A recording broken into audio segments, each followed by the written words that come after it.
Salut à tous, à toutes, c'est Gamer du Dimanche pour une nouvelle vidéo. Une gamonologue.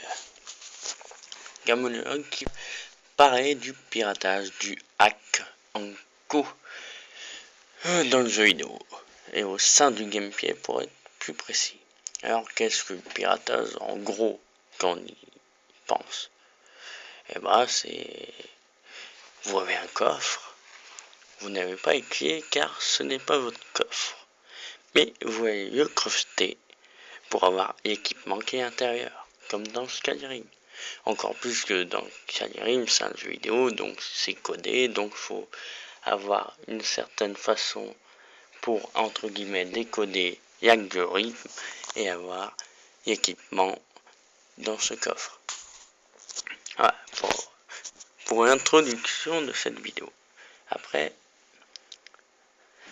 le hack, le piratage fait partie intégrante des jeux de cette dernière année, de ces dernières années. Mais il y a des jeux qui en font leur spécificité, c'est un peu des simulateurs ou simulations plutôt de hack. Bon, l'intérêt est pas, voilà, on ne voit pas directement l'intérêt, mais certains doivent s'amuser dessus, comme Hacker Evolution par exemple, comme jeu. Mais on peut le retrouver en phase de gameplay dans un jeu classique en 3D ou pas en 3D, comme BioShock. Et là, c'est même quand même un élément de survie presque dans BioShock. Ça peut vraiment vous aider de pirater un robot pour vous aider. Dans Call of Duty, c'est pareil. Ça va vous faire devenir beaucoup plus puissant. Si vous avez une tourelle avec vous, un robot. Et dans Code, en parlant de Code, on peut aussi, en multijoueur par exemple, pirater un équipement d'un adversaire et lui faire exploser dans la gueule. Nous attendons cette année plutôt un jeu du temps qui sera tourné autour de ça. Pourquoi avoir tant de hacks piratage? Bien sûr, c'est un reflet déjà du cinéma où on a beaucoup de trucs où la technologie joue un rôle important, et surtout dans tout qui est film d'espionnage, et on sait très bien que le jeu vidéo et le cinéma, ça fait très bon ménage. Mais on a aussi une explosion du hack et du piratage dans notre société et de la connectivité aussi. Et bien sûr, nous avons l'année prochaine la sortie de Watch Dogs, où on nous permettra de pirater tous les réseaux possibles. Réseau routier, réseau du train, des RER, des métros, etc. Et réseaux bien sûr informatiques que sont Internet, le réseau téléphonique.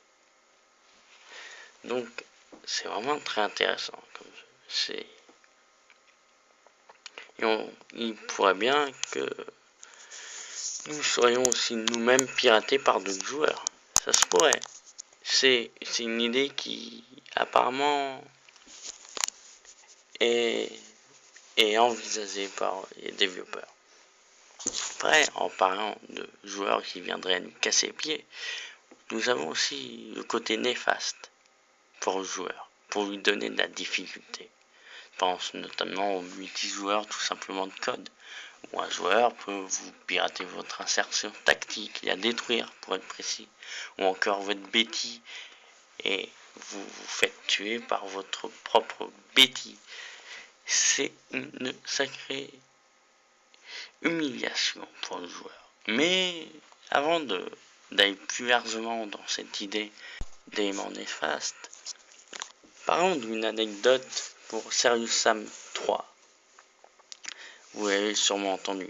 Des joueurs c'était bien une bête invincible dans leur jeu. Et en fait, les codeurs avaient codé une algorithme qui disait que si la version utilisée du jeu Serious Sam 3 était une version craquée, un personnage, une bête, du bestiaire, apparaissait et poursuivait et était invincible. Voilà. Pour dissuader le téléchargement illégal de Serious Sam 3. Mais après, continuons dans cette idée néfaste. Un jeu qui met accent et dont j'ai déjà parlé sur les nouvelles technologies et surtout le transhumanisme de Ex-Human Revolution. Nous sommes faits d'une technologie et on a besoin de certaines choses pour garder notre contrôle. Ainsi, dans les phases de gameplay, si on a un manque ou même volontairement par le jeu, on peut avoir des faiblesses, ne plus avoir d'énergie, ne plus pouvoir bouger. Alors, c'est des exemples qui sont pas forcément dans le jeu, mais c'est l'idée. Voilà. Et on a aussi une autre chose dans MCS 3. Excusez-moi, MCS 1. Où Mantis nous pirate, nous contrôle notre manette, et pire, l'affichage est modifié et un écran d'erreur apparaît.